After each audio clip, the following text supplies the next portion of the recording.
sûr. Alors ce matin, nous sommes réunis au nom du Père, du Fils et du Saint-Esprit. Amen. Dans le chant, c'était dit, si l'espérance t'a fait marcher, puis si ton cœur a été blessé, tu vas être capable d'aimer. Mais lequel d'entre nous n'a pas connu un être cher qui est décédé, puis que le cœur n'a pas été blessé? Hein? On a tous été blessés. Il n'y a pas aucun d'entre nous qui n'a pas vécu ça. Qu'est-ce que veut nous dire ce matin le Seigneur? Quelle espérance veut-il nous donner? On a le cœur blessé, mais on sait aussi qu'il nous a aimés et qu'il continue de nous aimer. Alors on va faire la scène d'ouverture ensemble. Que ma prière parvienne jusqu'à toi. Ouvre ton oreille à ma plainte, Seigneur.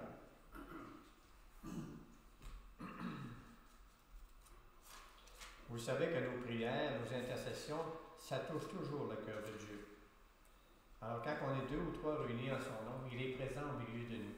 Puis nous, on a le pouvoir sur la terre d'aider nos frères et sœurs qui sont au purgatoire.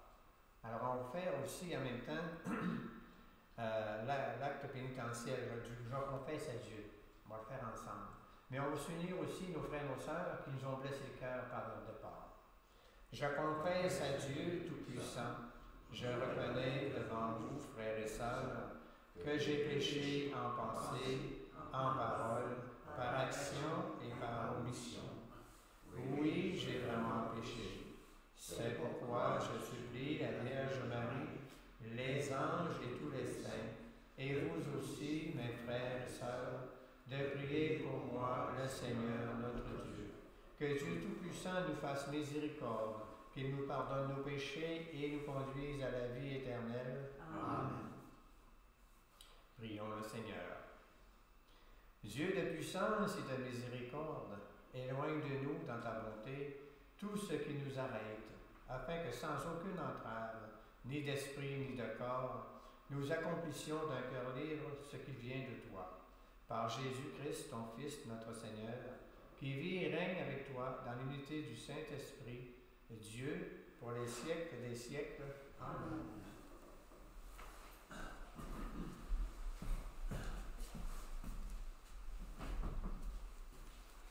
Lecture de la lettre aux Hébreux. Nous aussi, entourés de cette immense nuée de témoins, et débarrassés de tout ce qui nous alourdit, en particulier du péché qui nous entrave si bien, courons avec endurance l'épreuve qui nous est proposée, les yeux fixés sur Jésus, qui est à l'origine et au terme de la foi. Renonçant à la joie qui lui était proposée, il a enduré la croix en méprisant la honte de ce supplice, et il siège à la droite du trône de Dieu. Méditez l'exemple de celui qui a enduré de la part des pécheurs une telle hostilité, et vous ne serez pas accablés par le découragement. Vous n'avez pas encore résisté jusqu'au sang dans votre lutte contre le péché. Parole du Seigneur. Ensemble, pour le répondre du psaume, ils loueront le Seigneur, ceux qui le cherchent. Devant ceux qui te craignent, je tiendrai mes promesses. Les pauvres mangeront, ils seront rassasiés. Ils loueront le Seigneur, ceux qui le cherchent. À vous, toujours, la vie et la joie. Ils loueront le Seigneur, ceux qui le cherchent. La terre entière se souviendra et reviendra vers le Seigneur. Chaque famille de nation se prosternera devant lui. Tous ceux qui festoyaient s'inclinent, promis à la mort, ils plient en sa présence. Et louons le Seigneur, ceux qui le cherchent. Et moi, je vis pour lui. Ma descendance le servira. On annoncera le Seigneur aux générations à venir. On proclamera sa justice au peuple qui va naître. Voilà son œuvre. Et louons le Seigneur, ceux qui le cherchent. Acclamation à l'Évangile. Alléluia, Alléluia. Le Christ a pris nos souffrances, il a porté nos maladies. Alléluia.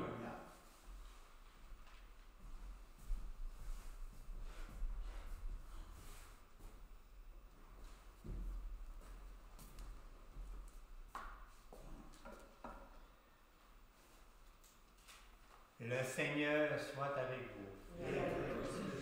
Évangile de Jésus-Christ selon saint Marc.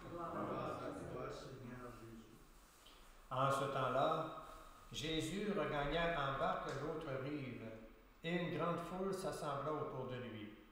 Il était au bord de la mer. Arrive un des chefs de synagogue, nommé Jaïr. Voyant Jésus, il tombe à ses pieds et le supplie instamment. Ma fille, encore si jeune, est à la dernière extrémité. Viens lui imposer les mains pour qu'elle soit sauvée et qu'elle vive. Jésus partit avec lui, et la foule qui le suivait était si nombreuse qu'elle l'écrasait. Or, une femme qui avait des pertes de sang depuis 12 ans, elle avait beaucoup souffert du traitement de nombreux médecins, et elle avait dépensé tous ses biens sans avoir la moindre amélioration. Au contraire, son état avait plutôt empiré. Cette femme, donc, ayant appris ce qu'on disait de Jésus, vint par derrière dans la foule et toucha son vêtement. Elle se disait en effet, si je parviens à toucher seulement son vêtement, je serai sauvée. À l'instant, l'hémorragie s'arrêta et elle ressentit dans son corps qu'elle était guérie de son mal. Aussitôt Jésus se rendit compte qu'une force était sortie de lui. Il se retourna dans la foule et il demandait, « Qui a touché mes vêtements ?» Ses disciples lui répondirent, « Tu vois bien la foule qui t'écrase et tu demandes, « Qui m'a touché ?» Mais lui regardait tout autour pour voir celle qui avait fait cela. Alors la femme, saisie de crainte et toute tremblante, sachant ce qui lui était arrivé, vint se jeter à ses pieds et lui dit toute la vérité. Jésus lui dit alors, « Ma fille, ta foi t'a sauvée. Va en paix et sois guérie de ton mal. » Comme il parlait encore, des gens arrivent de la maison de Jaïr, le chef de synagogue, pour dire à celui-ci, « Ta fille vient de mourir. À quoi bon déranger encore le maître? » Jésus, surprenant ces mots, dit au chef de synagogue, « Ne crains pas, crois seulement. » Il ne laissa personne l'accompagner, sauf Pierre, Jacques et Jean, le frère de Jacques. Ils arrivent à la maison du chef de synagogue. Jésus voit l'agitation et des gens qui pleurent et poussent de grands cris. Ils entrent et leur dit, « Pourquoi cette agitation et ces pleurs? L'enfant n'est pas morte, elle dort. » Mais on se moquait de lui. Alors il met tout le monde dehors, prend avec lui le père et la mère de l'enfant et ceux qui étaient avec lui. Puis il pénètre là où reposait l'enfant. Il saisit la main de l'enfant et lui dit, « Talitha cum », ce qui signifie, « Jeune fille, je te le dis, lève-toi. » Aussitôt la jeune fille se leva et se mit à marcher. Elle avait en effet 12 ans. Ils furent frappés d'une grande stupeur. Et Jésus leur ordonna fermement de ne le faire savoir à personne. Puis il leur dit de la faire manger. Acclamons la parole du Seigneur.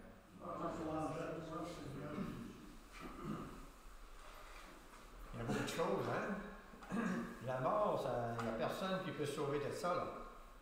Mais par contre, il y a quelque chose de beau dans cet évangile-là, puis aussi dans le psaume, puis dans la première lecture. C'est, on regarde des personnes qui se mettent à genoux devant le Seigneur, devant un homme qui pense qu'il est le Seigneur pour obtenir une grâce.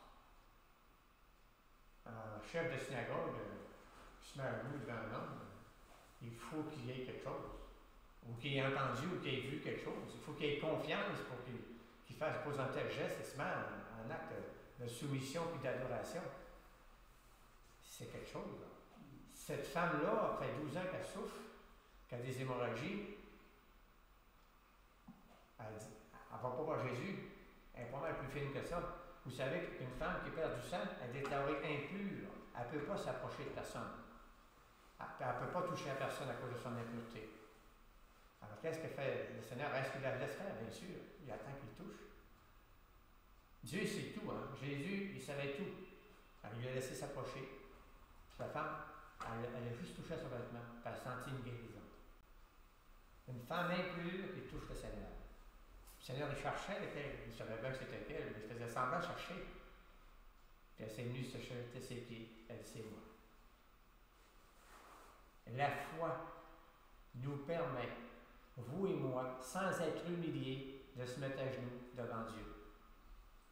Pourquoi?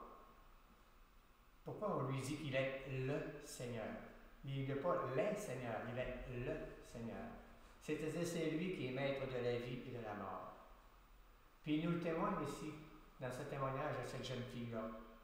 Elle n'est pas morte, elle dort. Nous croyons à la résurrection des morts. Tous nos frères, nos sœurs, tous nos parents qui nous ont quittés, leur corps est dans la terre, c'est vrai. Mais les autres sont vivants. Est-ce qu'ils sont rendus dans le paradis? Peut-être. Est-ce qu'ils sont dans le purgatoire? Peut-être, je ne sais pas. Mais ce que je sais, c'est que Dieu a vaincu le mal, la mort et le péché. On le voit dans ces choses-là. Ce qui est étonnant aussi, il y a 2 personnes qui ont 12 ans. Cette jeune femme-là, qui a sa perte de sang, son hémorragie, ça faisait 12 ans qu'elle avait ça. Est-ce que c'était la mère de cette jeune fille-là qui a accouché? Hein? On ne sait pas. Ça fait 12 ans. Cette petite jeune fille-là, elle a 12 ans. Alors, qu'est-ce que Dieu veut nous dire dans ces chiffres-là de 12 ans? Ce que Dieu veut nous dire, Dieu ne regarde pas l'âge. Ce qu'il regarde, c'est la foi. Qu'est-ce qu'elle dit à Jaïr? Quand c'est les gens de sa maison, ne dérange pas le maître. Vous voyez comment il interprète Jésus, c'est un maître. C'est pas le Seigneur, mais c'est un maître. C'est pas celui qui domine encore la mort. Elle a vaincu la mort. Elle est morte. Dérange-le plus. Il ne peut plus rien faire, lui, là. Alors, qu'est-ce que Jésus fait? Il lui dit, ne crains pas, crois seulement. Jésus a entendu, hein? Jésus, surprenant ces mots, il avait entendu ce qu'il avait dit. Ne crains pas, crois seulement. Pour nous autres, c'est pareil. On est malade, on souffre de toutes sortes de petites choses, on vieillit, on se détache graduellement de notre corps. Mais notre âme est toujours vivante. Savez-vous comment il y a de corps parfaitement conservés dans l'Église catholique? Au-dessus de 300. Il y a quelques mois, je ne sais pas si vous connaissez Saint-Rita, à tous les 6 ans, il arrive une délégation de l'Église, ils viennent vérifier dans la tombeau de Saint-Rita si elle est encore parfaitement conservée. Alors ils sortent le cercueil, ils enlèvent la vitre, puis il y a un paquet de témoins avec eux autres, des médecins, les responsables, tout ça, puis ils font un test. Quand ils ont ouvert la vitre, ça sentait le parfum rose, le parfum du ciel. Alors ils font une petite incision entre le pouce et l'index ici, là, ils font une petite incision. Puis il a sorti du sang. Son corps est encore parfaitement conservé. Alors 300, au-dessus. Ils sont parfaitement conservés. Il y en a de 1500 ans. La mort est-elle vaincue? Hein? Pourquoi Dieu nous laisse? C'est juste dans l'Église catholique qu'on a ça, là. Dans l'Église orthodoxe, il y en a aussi. C'est juste pour vous dire que le Seigneur, il est le maître de la vie, il est le maître de la mort, il l'a vaincu sur la croix. Il est mort pour chacune d'entre nous. C'est ça que le Seigneur vient nous dire aujourd'hui. Ne vous laissez pas voler votre foi. C'est ce qu'il dit là. Ne crains pas, crois seulement. Oui, c'est vrai qu'on va affronter la mort, comme Jésus. Mais il nous a promis des secours. Puis le plus beau des secours, on l'a dit avant l'Eucharistie, pas avant qu'on célèbre l'Eucharistie, mais avant qu'on célèbre la liturgie de la parole, qu'est-ce qu'on faisait? On disait un chapelet. Quand dans le chapelet, il y a 2 grâces qu'on demande au Seigneur. La grâce actuelle pour aujourd'hui, puis la grâce quand on va arriver à notre fin de vie. Sainte Marie, Mère de Dieu, prie pour nous pécheurs maintenant et à l'heure de notre mort. On le demande. Croyez-vous que Dieu va vous abandonner? Mais pas du tout. Elle était où, Marie, quand Jésus est mort? Elle est au pied de la croix. Elle va être à côté de vous autres quand ça va être votre temps, quand ça va être votre heure de passer. Vous l'avez prié toute votre vie. Elle va être à côté de vous autres, ne vous inquiétez pas. Les gens, peut-être qu'ils ne verront pas, mais vous allez le voir. Parce que vous vous êtes préparés. Vous croyez que Jésus est le Seigneur. Puis la Mère de Dieu, elle souffre elle aussi. Elle pleure elle aussi de voir ses enfants qui doivent encore affronter la mort. Mais cependant, elle a obtenu des grâces d'une exceptionnelle grandeur pour chacun et chacune d'entre nous, qui croyons que Jésus est le Seigneur. Il n'est pas les Seigneurs. Même si aujourd'hui, on pense que nos églises sont vides, nos églises sont vides parce qu'il n'y a plus de témoins qui parlent de ce que Dieu a fait dans notre vie. Qu'est-ce que Dieu a fait pour toi, dans ta vie à toi? Là?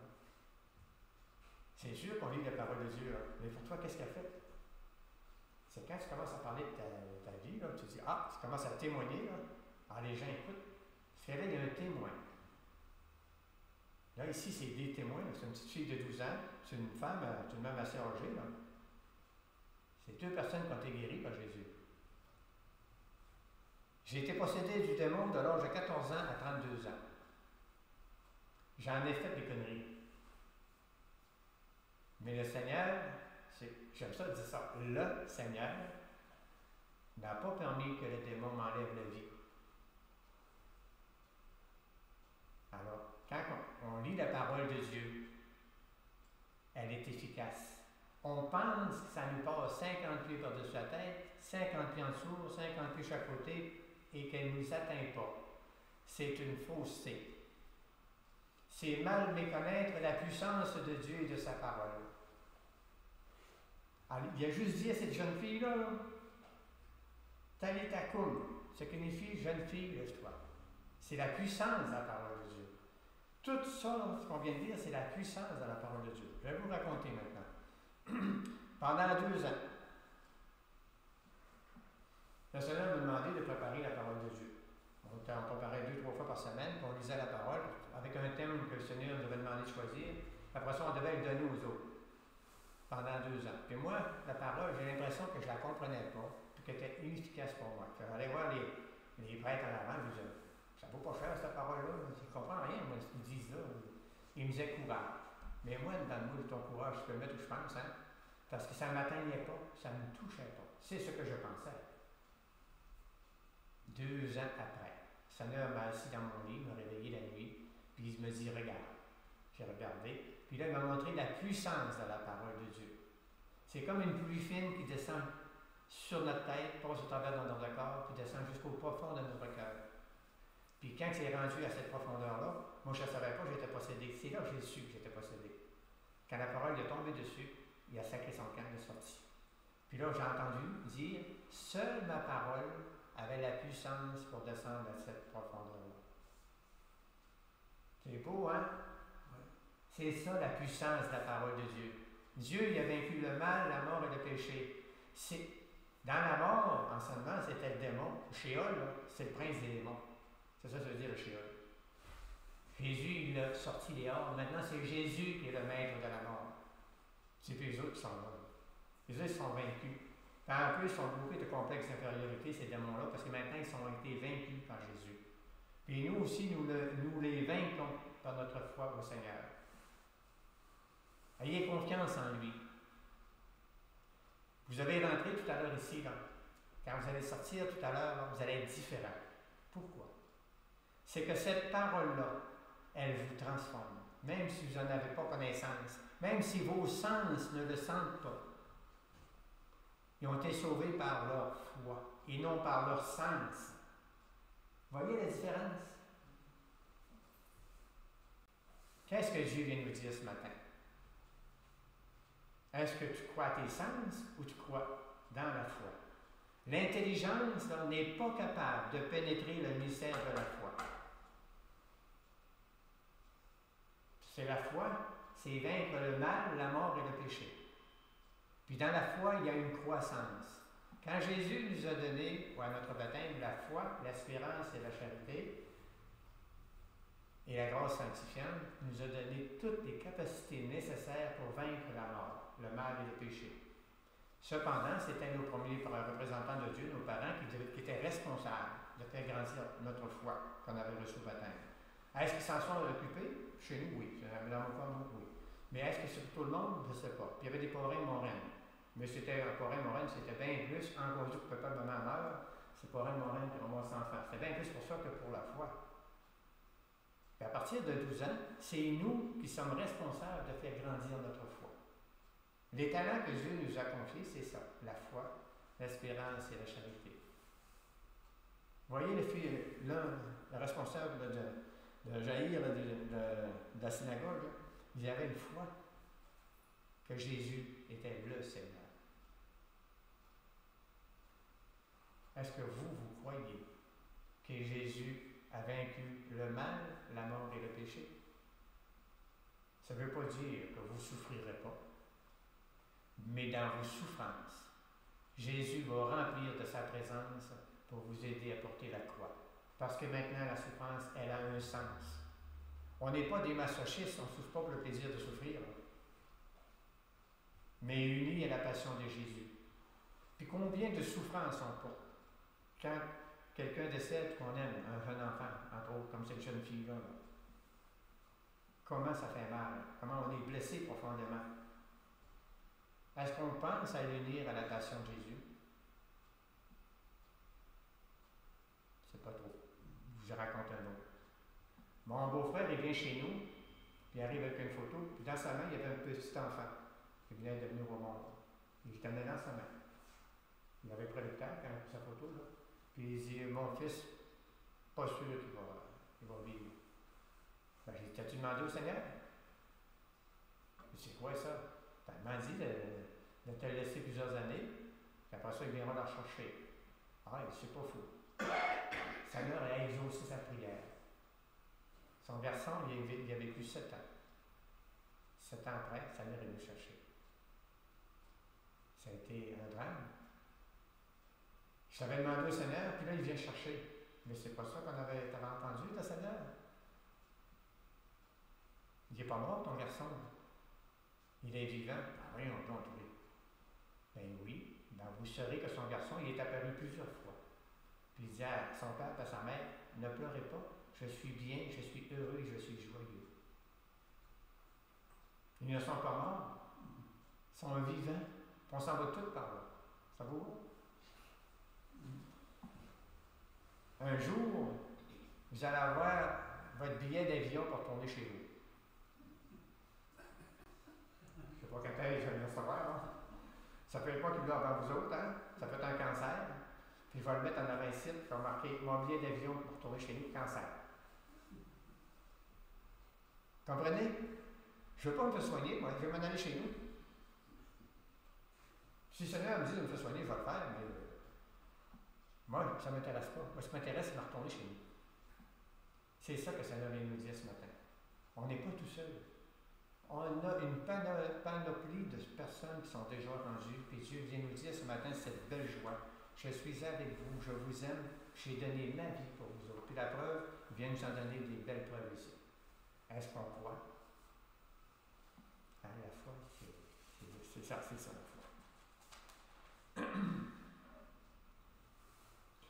Puis dans la lecture des Hébreux, c'est marqué « Entouré de cette immense nuée de témoins et débarrassé de tout ce qui nous alourdit, en particulier du péché qui nous entrave si bien. » Je vais vous montrer un péché qu'aujourd'hui beaucoup de monde font. Nous, les chrétiens, on serait supposés, on est le sel de la terre puis le levain dans la porte. C'est-à-dire que nous, Dieu nous a confié à notre baptême la responsabilité d'intervenir puis de prier pour nos frères et sœurs. C'est notre responsabilité, ça. Est-ce qu'on prie pour nos dirigeants? On va donner un exemple. M. Trudeau, M. Trump, Mme Dufour, est-ce qu'on prie pour eux autres? Ou bien donc on les juge, on les condamne. Nous autres, on a la vérité, nous autres. Ah ouais, hein? T'as ta vérité à toi. Ah, ok. L'amour à l'argent. C'est ça c'est ta vérité, c'est l'amour à l'argent. C'est pas la vérité. La vérité, c'est Jésus-Christ. C'est la seule et unique vérité. Le Seigneur nous a dit à nous, les chrétiens, de prier. De ne pas les juger, mais de prier. C'est notre rôle, ça.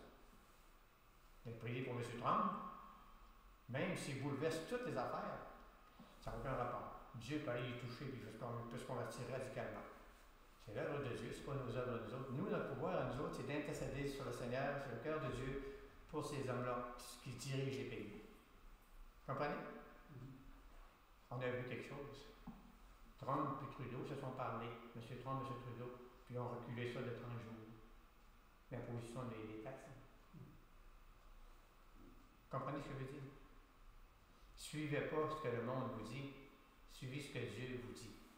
De prier pour ceux qui vous dérangent. Priez pour vos ennemis.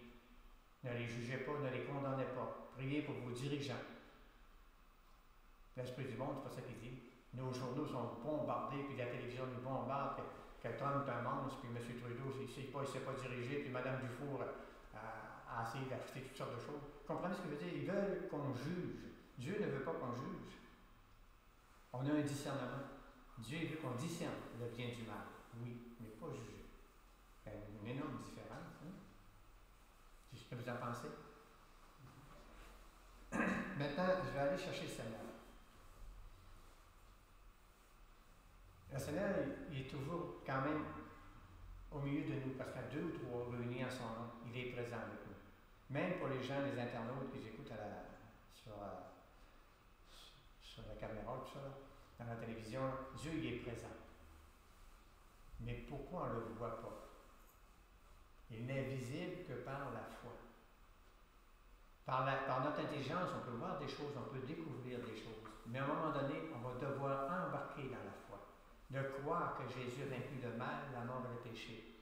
De voir Jésus sur la croix qui souffre des souffrances atroces, inimaginables, pour vaincre le mal, la mort et le péché. C'est elle notre foi. Dieu s'est incarné pour venir nous racheter et nous sauver. Si vous croyez à ça, vous allez avoir les mêmes guérisons que vous avez vues aujourd'hui. Comme moi j'ai reçu. Dieu va vous en donner, vous autres aussi. Je n'ai pas tout dit. J'ai raccourci mon affaire. Un jour, vous partagerez l'autre affaire que Dieu m'a donnée. Enfin, mais là, je ne peux pas trop le dire. Ça vous va? Oui. Bon, je vais chercher ça.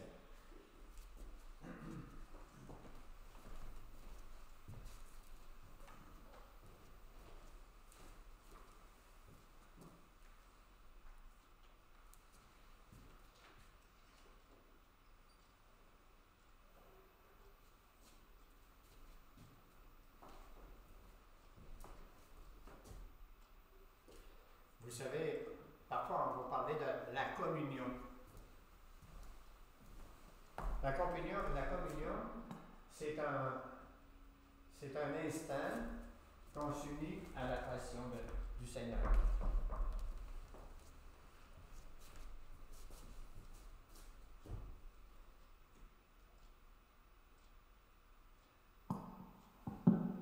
Aujourd'hui, il n'y a pas le Saint-Sacrifice, mais on a la présence réelle quand même.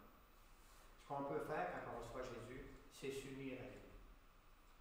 En attendant qu'un prêtre vienne et nous fasse participer au Saint-Sacrifice avec Jésus. À ce moment-là, on vit exactement la même chose que Jésus qui était sur la croix. Puis là, on peut lui participer avec lui.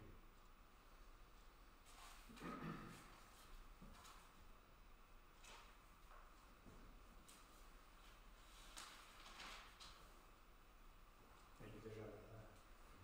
On va dire notre Père tout de suite. Vous voulez partir là-bas? Voulez-vous vous donne tout de suite Jésus? Puis vous voulez partir? Hein? Vous venez, vous donnez Jésus.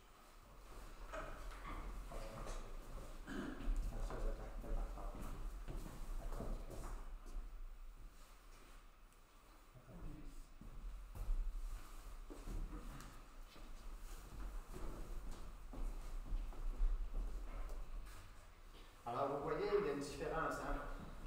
Le Seigneur a toujours su s'ajuster pour que la charité passe en avant de tout.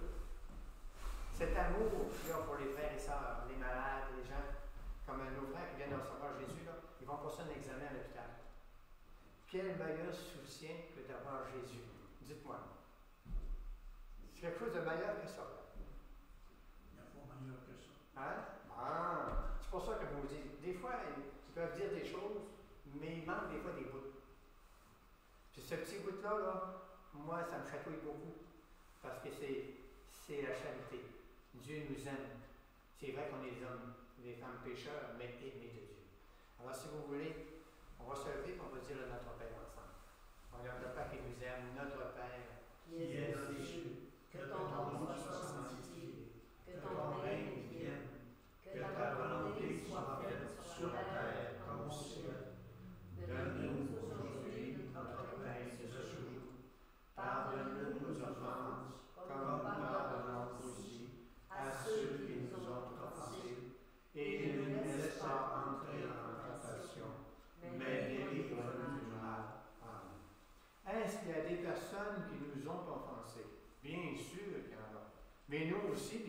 offense sans s'en rendre compte. Alors qu'est-ce que le Seigneur va faire? Délivre-nous de tout mal, Seigneur, et donne la paix à notre temps. Soutenus par ta miséricorde, nous serons libérés de tout péché, à l'abri de toute épreuve. Nous qui attendons que se réalise cette bienheureuse espérance, l'avènement de Jésus-Christ notre Seigneur. Car C'est à toi qu'appartiennent le règne, la puissance et la gloire, pour les siècles des siècles. Amen. Seigneur Jésus-Christ, tu as dit à tes apôtres, je vous laisse la paix, je vous donne ma paix.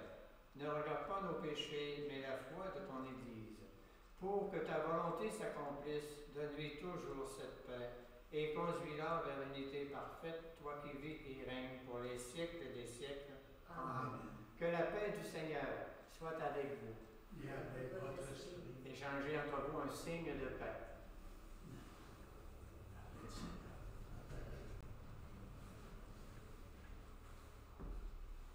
Agneau de Dieu, qui enlève le péché du monde, prends pitié de nous. Agneau de Dieu, qui enlève le péché du monde, prends pitié de nous. Agneau de Dieu, qui enlève le péché du monde, donne-nous la paix. Seigneur Jésus-Christ, Fils du Dieu vivant, selon la volonté du Père et avec la puissance du Saint-Esprit, tu as donné par ta mort la vie au monde. Que ton corps très saint me délivre de mes péchés et de tout mal, fait que je demeure fidèle à tes commandements et que jamais je ne sois séparé de toi. Voici l'agneau de Dieu, voici celui qui enlève les péchés du monde. Heureux les invités au repas des noces de l'agneau. Seigneur, je ne suis pas digne de te recevoir, mais dis seulement une parole et je serai guéri. Le corps du Christ. Amen.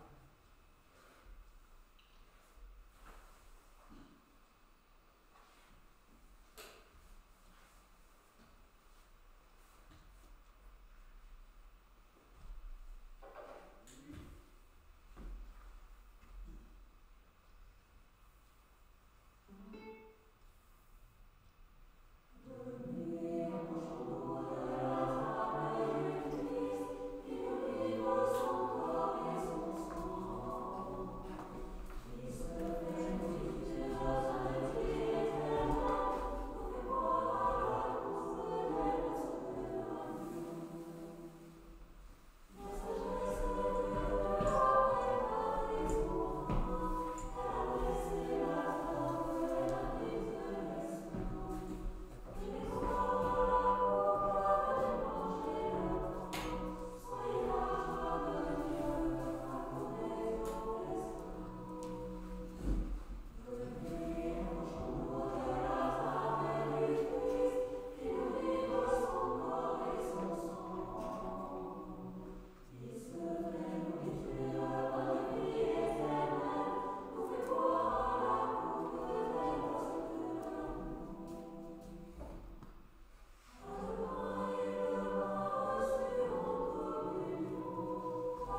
dans l'ancienne communion, il disait que les disciples reconnurent le Seigneur Jésus à la fraction du pain. Nous aussi, on a rencontré le Seigneur à la fraction du pain. C'est-à-dire qu'il se rend présent quand 2 ou 3 sont réunis en son nom. Prions. Prions au Seigneur. Fortifiés par le don très saint que tu nous fais, Seigneur, nous te rendons grâce et nous implorons ta bonté. Que par le don de ton esprit, ceux qui ont reçu la force d'en haut aient la grâce de persévérer dans la droiture par le Christ notre Seigneur. Amen. Le Seigneur soit avec vous. Et avec votre esprit. Que le Seigneur Tout-Puissant étende sur vous sa bénédiction, sa protection, comme il a répandu sur cette femme malade, cette jeune fille aussi qui l'a réveillée quand elle dormait. Qu'il répande sur vous toute cette joie des fils et des filles de Dieu que son Fils a mérité par sa mort sur la croix et sa résurrection. Que Dieu Tout-Puissant maintenant vous bénisse au nom du Père et du Fils et du Saint-Esprit. Amen.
Vous êtes beau.